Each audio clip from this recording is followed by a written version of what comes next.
পৃথ্বী, আমি অফিসে যাচ্ছি। ফ্রিজে জুস রাখা আছে, খাবার গরম করে খেয়ে নিও। বাই। পৃথ্বী, বাই। বাই কি বলছো অঞ্জলি? আমি তোমাকে বলেছিলাম যে আজকে আমি ফ্রি আছি, তুমিও ছুটি নিয়ে নাও, কিন্তু না, তোমার তো কাজে যেতেই হবে। শোনো, আমি ছুটি নিতে পারবো না। একজনের রোজগারে যদি সংসার চলতো তাহলে আমি ছুটি নিয়ে নিতাম।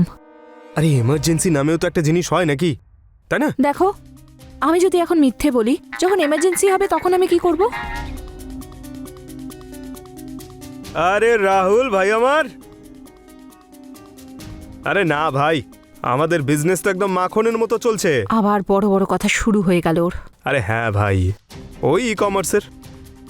দেখ ভাই, আমি তোকে বলেছিলাম যে তুইও কর, কিন্তু তুই আমার কথা শুনলি না। এবার আমি কি করব? আজকাল দেখছি কেউই আমার কথা শুনছে না।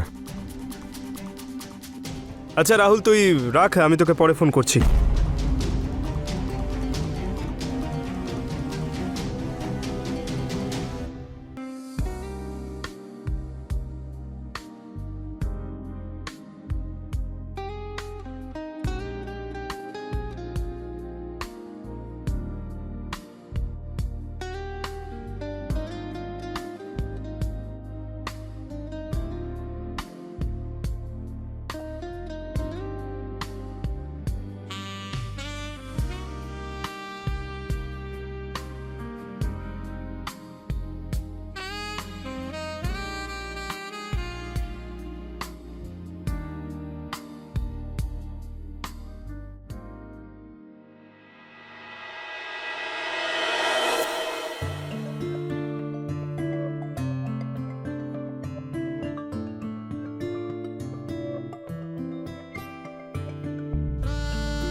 হ্যালো, আরে হ্যাঁ হ্যাঁ, আওয়াজ আসছে? নেটওয়ার্কের প্রবলেম আছে এখানে। আরে আমি আছি তো। হ্যাঁ, আরে আরে করে দেবো, আমি করে দেবো। ব্যাস, আরে বল না, প্রবলেমটা কি? হ্যাঁ, আমি তো আছি।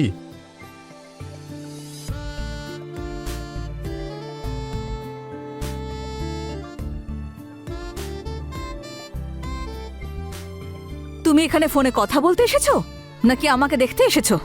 ক্লায়েন্টের সঙ্গে কথা বলছি, কাজের কথাই তো বলছি। করো তাহলে। কি করব?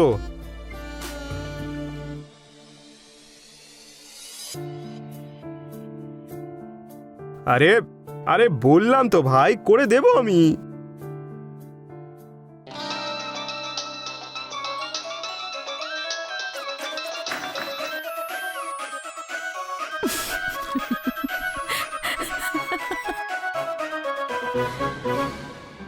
কি হলো পৃথ্বীবাবু, আপনি ফোনে কথা বলছিলেন না? মিথ্যে কথা বলাতে তুমি এখনো কাঁচা। নেক্সট টাইম ভালো করে প্র্যাকটিস করে এসো, কেমন? আমি সব জানি, এই সব কিছুই আমাকে দেখার জন্য একটা অজুহাত। আরে আমি তো চেয়েছিলাম যে তুমি আমাকে ধরে ফেলো, তাও আবার শক্ত করে।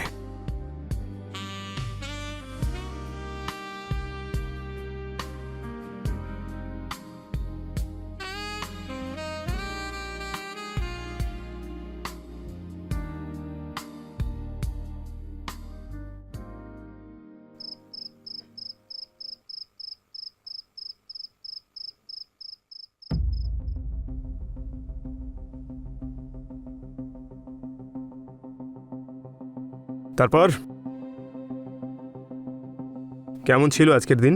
As usual, hard work, tension, nothing new. পুরো কাজ শেষ হয়েছে তো? হ্যাঁ ঠিক তো? হ্যাঁ, অফকোর্স। আচ্ছা শোনো না অঞ্জলি, বলো। আমার মনে হয় আমাদের জীবনটা না একটা রুটিন হয়ে গেছে। এমনিতেও আমাদের লাইফে অফিস আর কাজ, এটাই তো আমাদের রেসপন্সিবিলিটি। আর একটা সময়ের পরে এটাই আমাদের রুটিন হয়ে যায়। আর এমনিতেও আজকাল তো আমার মাথায় এসব ছাড়া আর কিছুই আসে না। বিষয়টা ঠিক তা নয়। আমার মনে হয় আমরা দুজন শুধু একসঙ্গে থাকি এখানে, সংসার করি না। পৃথ্বী, এই সব কথা না হয় আমরা পরে বলবো। আমার না খুব ঘুম পাচ্ছে আজকে। Good night. Anjali, good night.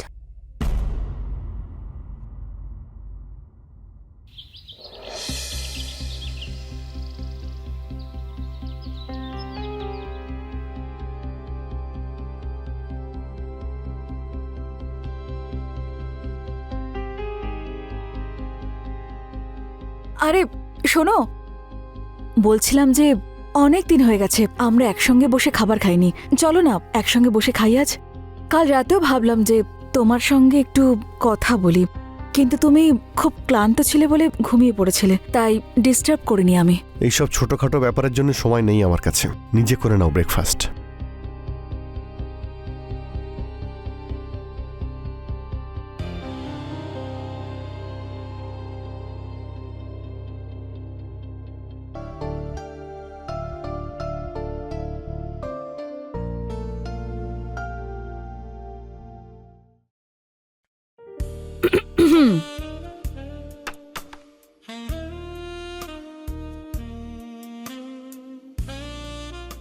আজকে কেউ আসতে একটু বেশি দেরি করে ফেললো না? কেন? তোমার এত তাড়া কিসের? আর বেশি দেরি সহ্য হচ্ছে না আমার। আমার তো তাড়া আছেই। হ্যাঁ, কিন্তু মেয়েও তো সবুরেই ফলে, তাই না? যেমন দেখো, আমি দেরি করে এলাম বলে তোমার এক্সাইটমেন্ট কতটা বেড়ে গেছে। যদি এক্সাইটমেন্ট খুব বেশি বেড়ে গিয়ে থাকে তবে তবে তাহলে কি? তাহলে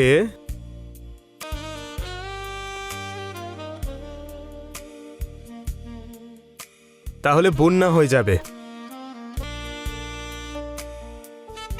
তাহলে এই বন্যায় ভেসে যাওয়ার জন্য আমি তৈরি।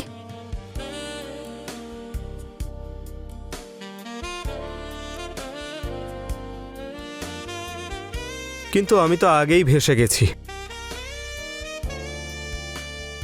তোমার এই ভিজে চুল আর তার থেকে পড়া জল, আর সেই জলের ফোঁটা যখন তোমার মুখটা ছোঁয়ে, তখন সেই মুহূর্তটা খুবই রোমাঞ্চক আর খুবই সুন্দর হয়ে যায়। আর সেই জল যখন তোমার ঠোঁট ছুঁয়ে আসে, তখন মনে হয় যে তোমার তৃষ্ণা আরো জোরালো, আরো গভীর হয়ে যাচ্ছে। উফ! আর সেই শাড়ি পরে থাকা হেমা,